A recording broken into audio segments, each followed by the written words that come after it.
Tinawag ni Vice President Sara Duterte na isang PR stunt ang mahiya naman kayo remark ni Pangulong Ferdinand Marcos Jr. kaugnay ng mga anomalya sa mga flood control projects. Paliwanag ng Vice Presidente, sinabi lamang ito ng Pangulo para masabing wala siyang kinalaman sa mga anomalya sa mga flood control projects.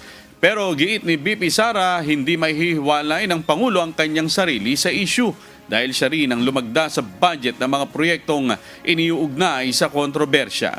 Binatikos din ng pangalawang Pangulo ang pamahalaan dahil wala pa umano itong napapanagot o nakukulong sa mga pinaghihinalaang sangkot sa sinasabing flood control scam.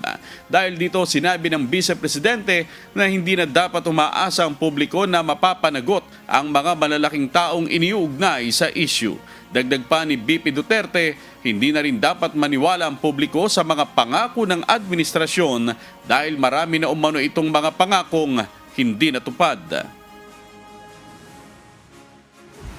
Wala naman siya napakulong sa flood control scandal eh.